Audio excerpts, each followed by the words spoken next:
Nous voici maintenant dans une deuxième phase de recherche d'outils de condensation. Nous allons aborder essentiellement l'approche des quadripoles, qui nous aura une image de toutes les possibilités que nous pouvons imaginer pour construire nos représentations mentales. Alors, pour s'échauffer, eh bien, nous allons travailler sur un cube. Vous imaginez un petit cube de matière, pâte à modeler par exemple, et ce petit cube est représenté en perspective en donnant les trois faces observables qui sont sur l'axe des Y, des X et des Z.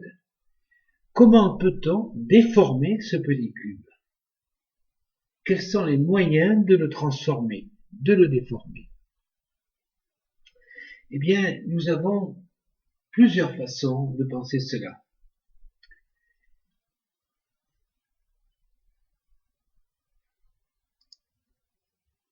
Nous pouvons l'écraser par compression. Nous pouvons l'étirer, l'allonger par traction. Et puis nous pouvons combiner les deux actions, ce qui va faire que l'on va pousser dans un sens et dans l'autre, qui vont faire qu'il va y avoir un cisaillement. Alors on pourrait aussi pousser, tirer dans un sens et pousser, tirer dans l'autre. Le cisaillement est une autre façon de déformer le cube. Et nous pouvons imaginer que ces trois actions peuvent être faites dans les trois différents axes X, Y, Z. Donc nous avons 9 façons de déformer un cube. Eh bien, ça ne suffit pas, il y en a d'autres. Nous pouvons aussi le faire tourner en rotation, on le déforme en rotation. C'est un autre type de cisaillement. Et puis nous pouvons aussi le peler. Voilà donc encore sur les trois axes, ça nous fait 2 fois 3, 6 possibilités à rajouter au précédent. Alors à titre pratique, quand vous avez un sachet plastique que vous cherchez à ouvrir, c'est difficile le pelage. Pourquoi? Mais parce que nous n'avons pas prise. Par contre, nous savons que en frottant vigoureusement entre les mains ce sac de plastique, nous allons créer des moyens pour que le pelage se fasse automatiquement en chargeant le plastique en électricité statique. Et comme ça, nous allons pouvoir ouvrir facilement le sachet.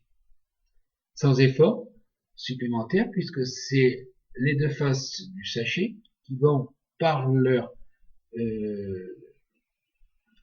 disons équilibre ou déséquilibre électrique, vont s'éloigner et donc ouvrir le sachet. Bon, vous voyez que en cherchant bien, on peut utiliser multiples façons pour déformer un petit cube. Eh bien, nous allons dans ce sens-là maintenant essayer de réfléchir comment on peut penser un quadripôle. Quelles sont les multiples façons de penser, de visualiser mentalement un quadripôle, et ces différentes façons vont être les techniques de raisonnement qui vont créer des liens entre les pôles qui jusqu'à présent ont été perçus comme dissociés. Maintenant, nous allons rentrer dans le détail avec plusieurs façons d'organiser le quadripôle. Le premier carré, c'est le carré sémiotique, qui permet, au nom d'un pôle, de rejeter le pôle opposé, et sans lien logique, dans un autre plan, eh bien, nous allons rejeter un pôle important pour privilégier un pôle secondaire. Au nom de l'urgence, on rejette ce qui n'est pas urgent, et dans ce qui n'est pas urgent, il y a de l'important qui est rejeté. Par contre, il y a du non important qui est traité en termes d'urgence. Quand on repère ce carré sémiotique, on peut tout de suite changer notre regard en disant il faut rendre l'urgent important et évacuer l'urgent qui n'est pas important. Et il va falloir découper l'important en tranches pour que les tranches successives aient le bon caractère d'urgence pour que le projet important puisse avancer. Technique très importante dans la gestion du temps. Mais c'est aussi un carré qui est structurant de beaucoup de discours. Au nom d'un rejet sur le fond, on rejette des outils qui pourraient rendre service à la problématique de fond. Un deuxième quadripôle est le quadripôle séquentiel, classique dans notre culture occidentale. Ce quadripôle, peut être par exemple la mise en projet. Étape 1, je lance le projet. 2, je le réalise. 3, je le clôture. 4, j'évalue ses effets et je me lance dans un nouveau projet. Et ça va tourner. C'est une logique liée à la séquence temporelle. On fait 1, puis 2, puis 3, ou 4. Par exemple, dans la culture japonaise, on a le PDCA, Plan, Do, Check, Act. Je planifie, j'organise, puis j'agis, je contrôle, je valide. Si c'est bon, j'engage un nouveau cercle. Sinon, je recommence pour atteindre le résultat. Vous voyez que dans ces deux carrés, nous restons dans un plan. Il va en être encore de même pour les deux autres. Nous pouvons imaginer dans un plan 4 attracteurs et qui vont positionner une ressource plus ou moins proche d'un pôle attracteur.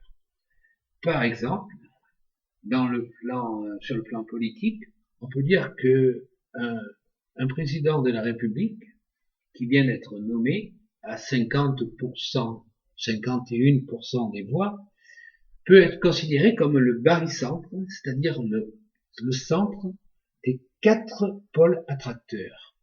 Et on peut se dire qu'il va y avoir une partie de la population qui aura voté plutôt du côté de l'attracteur conservatisme, l'autre côté progressisme, un autre pôle qui pourrait être celui de l'orthodoxie, et puis enfin un quatrième pôle qui pourrait être celui du clientélisme, de l'opportunisme, etc.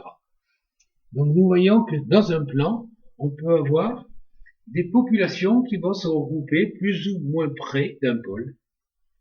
Ce sont les attracteurs étranges que par exemple développé sur le plan du marketing comme sur le plan de la politique le Bernard Catella dans un travail de recherche qui était publié dans les années 85, 87, quelque chose comme ça. Et enfin, le projet spirale, où on va circuler comme en chronologie, sur les 4 pôles, mais on va ensuite déplacer les pôles sur des variantes d'une thématique.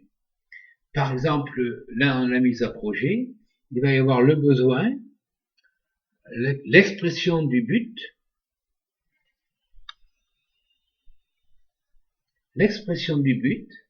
la recherche des moyens, et enfin, le questionnement sur l'environnement. Et puis, on va pouvoir réfléchir dans un deuxième tour sur la façon dont on va choisir nos méthodes de diagnostic et de gestion de projet. Nous allons mettre en forme le projet, puis nous allons qualifier les ressources, et nous allons voir comment l'équipe projet peut s'épanouir et réaliser son projet, et ainsi de suite, agrandir la spirale pour englober les personnes qui seront concernées en tant que clients de ce projet, utilisateurs de ce projet, partie prenante de ce projet, avec des liens plus ou moins éloignés du besoin initial. Donc nous sommes restés ici dans des plans. Maintenant, nous allons passer à une autre façon de représenter ces quadripoles. Le premier quadripôle en volume, c'est un tétraèdre dont une face représente un triangle, et ce triangle va être reconduit à l'intérieur du quatrième pôle, mais à un niveau plus petit. Par exemple, la gouvernance dans un triangle, gouvernance d'un comité de direction, va retrouver les mêmes particularités à l'échelle d'un service, à l'échelle d'une équipe projet, d'une équipe de travail.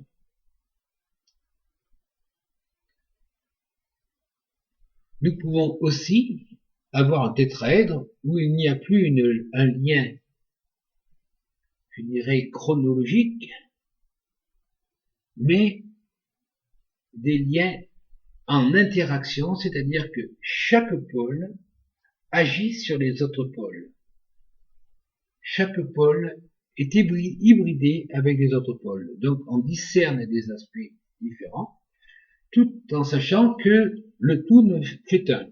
Par exemple, l'individu, qui est une occurrence de l'espèce humaine, peut être perçu comme à la fois un sujet assujetti à son histoire, construit par son histoire, un acteur dans différents champs du champ social, une personne qui équilibre au mieux les pressions que l'on reçoit de sa construction historique, c'est-à-dire de son sujet, et aussi les pressions extérieures qui arrivent à l'instant, qui viennent de ces jeux d'acteurs.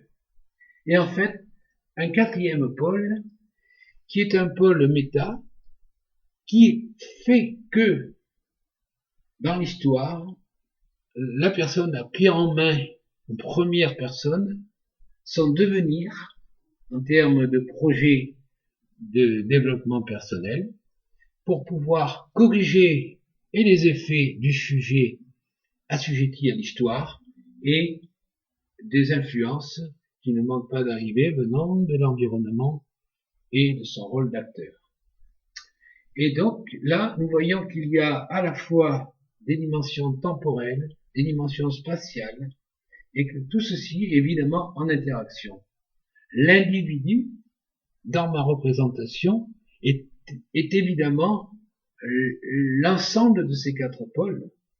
Mais là, au lieu d'avoir la métaphore de la pièce de monnaie où il y a une face et puis une autre, un côté face et un côté pile, eh bien là, nous avons dans mon imaginaire une pièce de monnaie où il y a quatre faces, quatre possibilités de penser, de discerner l'occurrence qui est l'individu. Si je complexifie un petit peu la chose, eh bien j'arrive à un quadripôle fractal, c'est-à-dire c'est le même tétraèdre avec des interactions, mais qui va, pour chacun des pôles, se décomposer en de nouveau un tétraèdre plus petit, qui va à la fois être en interaction dans chacun de ces petits pôles, et aussi en interaction avec l'ensemble des autres pôles. Et là, je vais avoir un ensemble de 16 pôles qui représentent de manière plus fine les quatre pôles initiaux et qui vont être en interaction.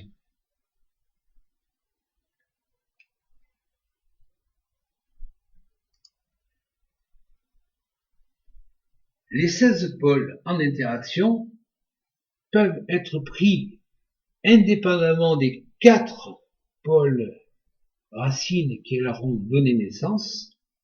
Et à ce moment-là, on voit qu'on a un modèle à 16 pôles dont on peut organiser arbitrairement les interactions, ou on peut organiser de manière plus pertinente les interactions en fonction du regard dans lequel on se place. Par exemple, dans le modèle du passeport citoyen, où j'ai 16 pôles élémentaires, si je me place du point de vue du passeport citoyen, c'est-à-dire de l'individu, je vais organiser les pôles de telle manière à ce que le sens donné à un quadripôle sera par exemple celui de la personne, celui du sujet, celui de la posture méta ou celui de l'acteur. Par contre, si je me place du côté de l'action politique, je vais probablement modifier l'ordre de ces quadripôles et je vais en constituer d'autres, toujours dans la base des 16 pôles initiaux. Exemple.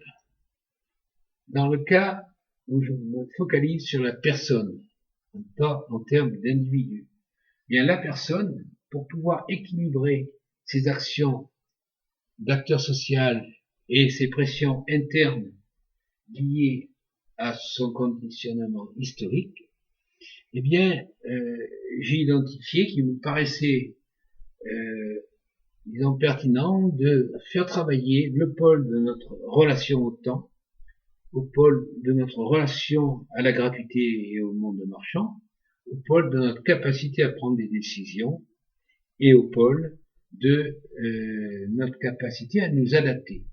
Bien. C'est dans un autre pôle qu'on trouvera par exemple le plan de développement de ses compétences, de sa capacité à vivre, de sa capacité à aider les autres, qui sera plutôt dans la posture méta. Maintenant, si je me place d'un point de vue politique, bien peut-être que le pôle principal va être, que le quadripôle principal va être peut-être une combinaison autre.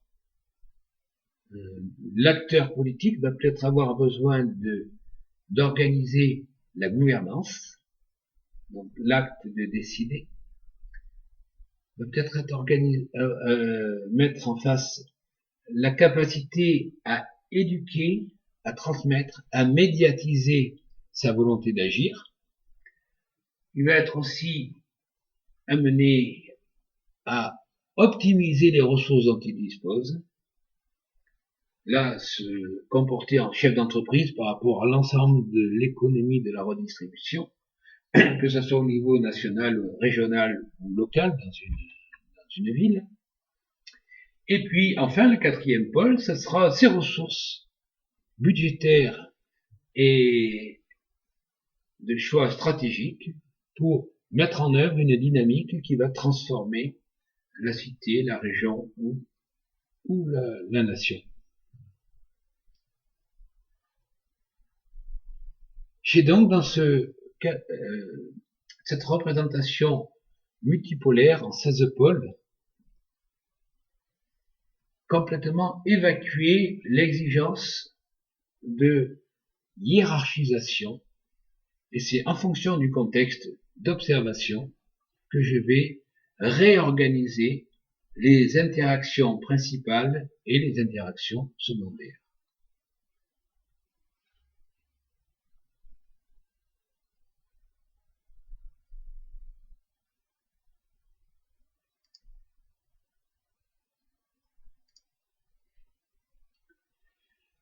Je vais maintenant rentrer dans un autre niveau de complexité en revenant sur le quadripôle le plus simple, qui est le quadripôle, disons, séquentiel. Je peux imaginer que ce quadripôle A, B, C, D peut être lui-même, dans chacun des pôles, constitué de ce grand quadripôle. Exemple.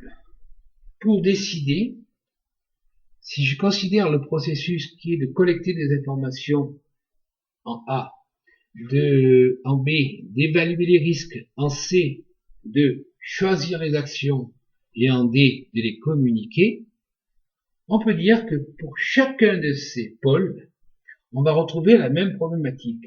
Comment je vais collecter l'information?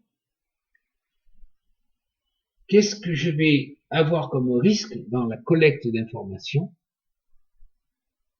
Qu'est-ce que je vais finalement choisir de collecter? Et qu'est-ce que je vais communiquer à celui ou à l'équipe qui va évaluer les risques?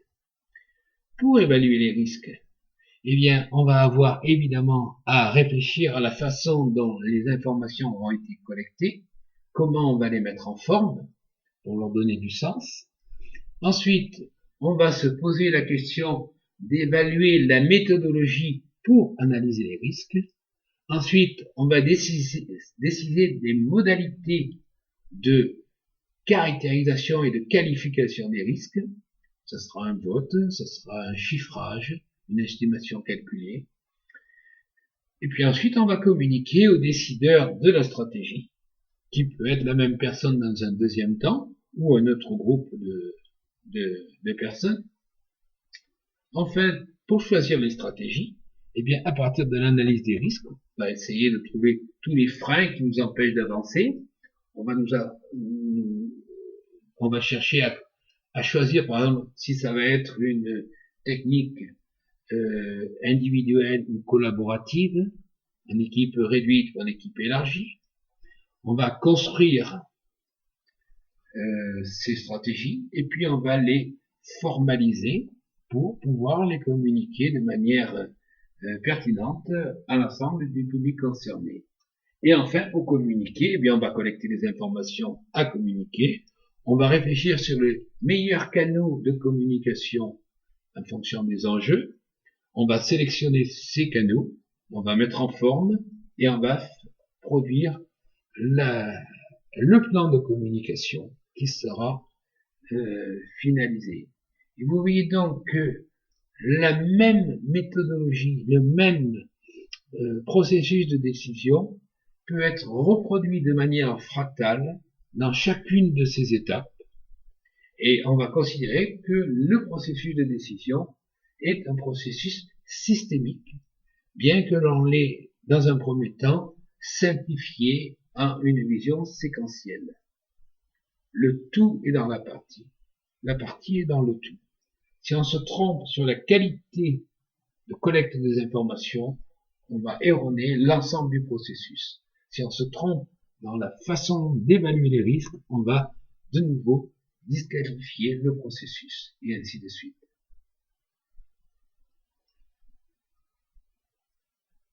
Ceci et cette présentation montre comment j'ai fonctionné jusqu'à présent dans la construction de mes représentations mentales. Le programme de condensation de manière fractale permet d'optimiser la formulation des problématiques, permet de réduire les schémas mentaux et donc d'identifier les invariants structurels d'une certaine démarche, d'un certain processus. Il y aurait d'autres façons de penser. Alors je vais vous proposer de réfléchir à la façon de penser en Rubik's Cube. Vous avez déjà vu des Rubik's Cube, soit à 3 faces, soit à 4 faces, et quand on manipule les différents cubes, on va pouvoir, pour chacun des cubes singularisés, il peut présenter soit une face, soit 2 faces et une arête, soit 3 faces, 2 arêtes et un sommet. Nous pouvons voir que chaque cube étant spécifique et singulier peut se retrouver dans la position que l'on veut, soit sous forme d'un sommet, soit sous forme d'une arête, soit sous forme d'une face, par exemple, au centre. Eh bien, si vous calculez le nombre de combinaisons possibles et d'interactions possibles entre deux cubes, eh bien, vous verrez que c'est une autre façon de penser que je n'ai pas développée, mais que je vous propose d'investiguer. pour voir si elle vous parle mieux que ce que j'ai présenté avant. C'est une autre façon de montrer la reliance qu'il peut y avoir entre différentes faces, les couleurs, bien entendu, pouvant être singularisées, chaque cube étant une singularité, avec par exemple une question pour chaque face, qu'elle soit une question bleue, jaune, verte ou rouge, famille de questions, et bien il va y avoir une question précise. Et donc là, nous pourrions avoir, par exemple, avec 9 faces, 9 petites faces de petits cubes dans le grand cube, et comme on a 6 faces, 6 fois 9, 54 pôles élémentaires que l'on combine de façon différente. Évidemment, dans le cube, le grand cube à 4 petits cubes par axe, il y a encore beaucoup plus de combinaisons. À vous de choisir les outils par entraînement qui vous permettront de condenser au mieux votre pensée, de trouver des invariants. Et puis, ce que nous ferons avec les invariants, nous en parlerons dans une autre présentation.